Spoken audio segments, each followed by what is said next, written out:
Assalamualaikum warahmatullahi wabarakatuh. Kembali lagi di video pembelajaran di materi dasar pemrograman OOP berbasis Java atau menggunakan bahasa Java.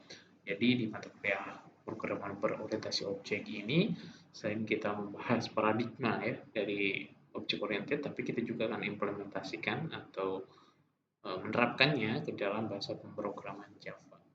Nah, untuk sebelum kita lebih lanjut ya. Artinya di dalam pertemuan-pertemuan berikutnya itu membahas lebih detail konseptual dan juga paradigma OOP ini yang akan diimplementasikan dalam bahasa pemrograman Java. Kita harus pahami dulu bagaimana sih karakteristik dan juga dasar-dasar yang kita perlu pahami ketika kita menggunakan Java programming. Ya, pada dasarnya bahasa pemrograman itu sebenarnya kan ya ketika kita memahami ya kita bisa tahu logisnya atau logiknya itu kita akan berpindah kemanapun bahasa pemrograman itu akan lebih kita akan mudah dengan cepat juga untuk beradaptasi karena pada dasarnya adalah konsep-konsep yang ada di algoritma pemrograman tersebut yang akan kita bawa ke banyak bahasa pemrograman yang akan kita pelajari. Nah, dalam Java ini juga merupakan ya salah satu bahasa pemrograman yang sering atau banyaklah diimplementasikan di dalam banyak aplikasi yang diciptakan pada tahun 1911 oleh James Gosling, developer dari Sun Microsystem. Kemudian Java ini juga punya karakteristik ya sederhana, mudah seperti C, dan juga bisa sepowerful C++ yang kita bisa memahami atau lebih mudah untuk mempelajari bahasa programming Java ini, terutama nanti ya sudah mengenal ya. Jadi kan pada dasarnya karena ketika kita sudah mengetahui fundamentalnya, ketika kita memahami alurnya ya, atau kita memahami paradigmanya, bagaimana kita memahami cara membuat program itu kan nanti berpindah bahasa itu hanya butuh adaptasi sebentar saja. Lalu karakteristik Java juga dia cocok untuk OOP atau dengan paradigma OOP. Kita sudah bahas kemarin, OOP itu seperti apa. Ada kelas, ada objek, kemudian semua masalah itu diselesaikan atau sudut pandangnya adalah by objek gitu ya. Yang bagaimana kita menyelesaikan permasalahan itu harus kita pandang sebagai sebuah objek ya. Kita juga sudah bedakan dengan paradigma prosedural itu yang seperti apa. Nah, OOP itu seperti apa penerapannya. Nah, di dalam Java ini cocok atau sangat link and match ya dengan penerapan OOP. Ini juga didukung karena arsitekturnya yang kokoh dan juga program yang dibuat itu lebih tidak mudah hang ya karena konflik memori, dan juga nanti ada di dalam pertemuan kita ada satu bahasan materi khusus terkait dengan penanganan kesalahan yang menggunakan exception handling. Nah, nanti kita akan pelajari juga itu salah satu karakteristik atau kemampuan keunggulan dari Java. Nah, ini terkait dengan Java lebih lanjut nanti teman-teman bisa search juga. Dia bisa untuk Enterprise Java J2EE untuk aplikasi berbasis web, kemudian juga bisa desktop dan seterusnya. Ini bahkan juga untuk pengembangan di mobile device. Nah, itu nanti kita bisa terapkan juga. Lalu fitur-fitur utama atau yang menjadi keunggulan lain dari Java ini mendukung multi-threading, artinya dia bisa melakukan ya pekerjaan secara paralel dalam waktu bersamaan, kemudian juga bisa memeriksa tipe objek pada saat runtime. Ini adalah gambaran Java bekerja, teman. Program compile ya di dalam kelas di bawah interpreter di dalam sebuah program. Nah, Java ini juga punya dua komponen ya, ada Java Virtual Machine, Java VM, lalu ada juga Java API. Ini yang siap digunakan atau ready-made software untuk berbagai jenis keperluan. Kemudian kerangkanya dalam Java OOP-nya adalah ada komentar, ada deklarasi package atau import package, kemudian juga deklarasi data, di dalam kelas ya. Ini ada buat kelas misalkan kelas A, ada buat kelas lagi, itu bisa deklarasi data, main method, dan juga deklarasi implementasi method. Nah, kemarin kan ada objek, ada atribut, ada behavior, atau ada method. Nah, nanti method juga akan kita pelajari lebih lanjut, bagaimana kita melakukan overriding atau overloading, dan seterusnya. Yang pertama, komentar. Ada 3 cara ya kita menuliskan komentar menggunakan komentar sebanyak 1 baris seperti ini, untuk lebih dari 1 baris seperti ini, kemudian untuk lebih dari 1 baris dan bersifat official dokumen nanti kita bisa menggunakan tipe yang seperti ini. Lalu package dan import. Apa itu package dan import? Package itu akan memberitahu compiler ke library di mana suatu file class nanti akan dilakukan kompilasi. Kalau sintaks, nah contohnya seperti ini, package library tujuan untuk compile-nya. Kalau import ini kita akan mengimport atau mengambil ya suatu komponen yang terletak dalam suatu library. Sintaksnya seperti ini, kemudian import itu tidak dinyatakan secara eksplisit, secara default, compiler akan melakukan import komponen dari Java LangChain. Lalu cara deklarasi datanya seperti apa? Nah, bentuknya seperti ini, kelas, nama kelas, baru kita ada kelas body-nya. Nah, namun untuk melakukan pemaksimalan dalam konsep OOP, kemudian saat desain program ya yang besar nanti dan kompleksitasnya semakin tinggi, nanti dibutuhkan beberapa modifier nih dan keyword pelengkapnya yang bisa digunakan untuk melengkapi. Secara umumnya seperti ini, ada modifiernya, ada kelas nama, ada kelas, kemudian nama kelasnya, kemudian mungkin ada keyword tambahan, keyword seperti extends, implements, dan seterusnya. Nah, kita keyword ya, gunakan ada beberapa keyword tadi yang bisa digunakan untuk menerangkan sifat suatu unsur ya, class property methodnya. Nah, modifier ini nanti terletaknya di depan nama unsur, misalkan kita menggunakan abstract, final tadi ya, multiple, static, kemudian ada public, private, protected yang nanti akan berhubungan dengan hak aksesnya, akan berhubungan juga terkait dengan bagaimana kita melakukan akses data. Nah, ini adalah keyword-keywordnya ya, yang bisa digunakan. Ada abstract, boolean, break, byte, case, finally, final, long, short, true, try, void, dan seterusnya.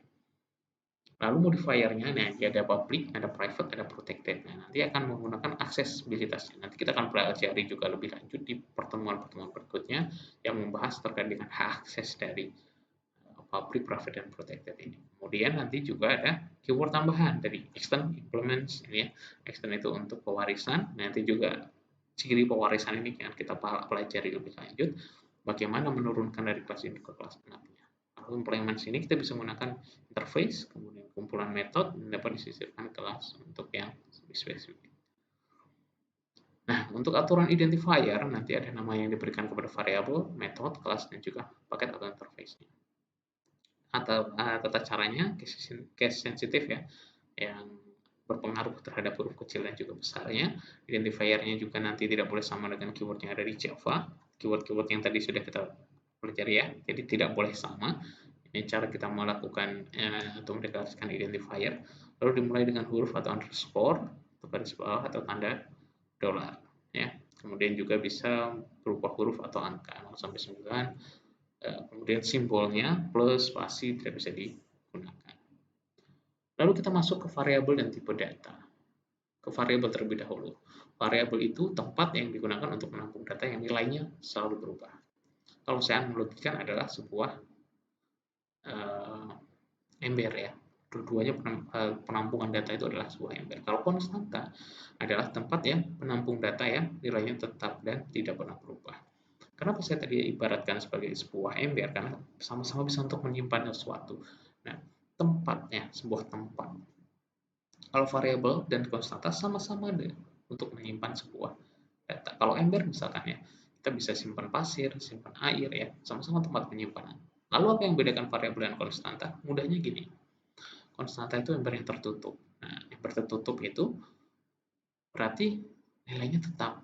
Kalau kita mau merubah gampangnya, kalau kita mau mengisi, kita sudah isi ember tertutup ini dengan pasir, kita mau ganti dengan air, bisa? Ya bisa, tapi kita harus buka dulu tutupnya.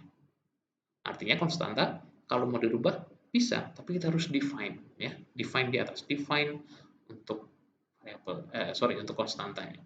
Kalau variabel itu embernya terbuka, jadi dia bisa berubah nilainya, ya. Misalkan saya menyimpan variabel nama, Ketika disuruh inputkan, saya bisa aja inputkan dengan Anto, inputkan dengan Ani, inputkan dengan Devi.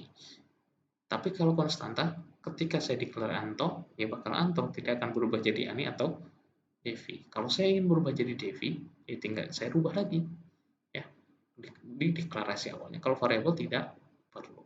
Jadi ibaratnya atau analoginya adalah yang terbuka dan tertutup. Itu untuk cara gampangnya kita mengidentifikasi. Kalau tertutup, kalau mau kita ganti bisa, tapi kita harus buka dulu tutupnya. Begitu juga ada konstanta. Kalau kita mau ganti bisa, tapi kita harus declare ulang. Kalau variabel tidak perlu. Seperti itu. Nah, cara penulisan variabel, contohnya saja add to var, skor status, tanggal, jumlah barang, dan seterusnya. Dengan aturan-aturan tadi ya. Lalu berikutnya adalah tipe data. Ini bisa diartikan untuk alat untuk menghitung ya. Jadi untuk melakukan proses perhitungan maka dibutuhkan data yang akan diproses. Jadi ada tipe data karakter, ada bilangan bulat, ada yang bilangan pecahan. Ada beberapa hal yang perlu diperhatikan dalam menentukan tipe data. Yang pertama adalah penggunaan memori. Jadi masing-masing tipe data nanti akan beda dalam penggunaan alokasi memori. Lalu ada juga yang kedua adalah ketelitian penghitungan. Jadi misalkan secara memori dia boros, tapi kita butuh ketelitian, maka kita bisa menerapkan ini. Dan ini adalah salah satu hal yang memang paling penting sebenarnya dibandingkan dari efisiensi memori. Jadi ketelitian penghitungan atau akurasi jauh lebih penting dibandingkan penggunaan memori. Ketika kita sudah bisa atau ketelitiannya sudah bagus, baru kita nanti akan berpikir yang pertama yaitu efisiensi penggunaan memori. Jadi ketika ketelitiannya sudah bagus, baru nanti kita berpikir efisiensi. Ternyata algoritma ini dengan ini itu sama-sama bagus sih ketelitiannya. Tapi efisiensi algoritma satu. Nah, berarti kita bisa menyarankan algoritma satu. Tapi yang penting dan kuncinya adalah ketelitian penghitungannya. Lalu tipe datanya dibagi menjadi dalam dua kategori. Pertama adalah sederhana, primitif atau komposit. Yang kedua atau referensi. Yang sederhana itu nanti kita bisa menggunakan tidak diturunkan ke tipe lain. Terdapat tipe data 8 tipe data. Jadi 4 untuk bilangan bulat integer, byte, short integer, long. Kemudian 2 tipe untuk pecahan, ada flat dan double. 1 untuk karakter yaitu char, dan juga 1 tipe boolean yang nanti berisikan true dan false. Nah, ini adalah untuk tipe contoh integer, byte, short, integer, long. Ini tipe data primitif dengan panjang bitnya masing-masing. Nah, di dalam panjang bit ini nanti kita bisa melakukan promotion dan juga casting. Apa itu promotion dan casting nanti kita akan belajar di materi slide berikutnya ya, di halaman berikutnya. Nah, ini tipe floating point, ada flat dan juga double.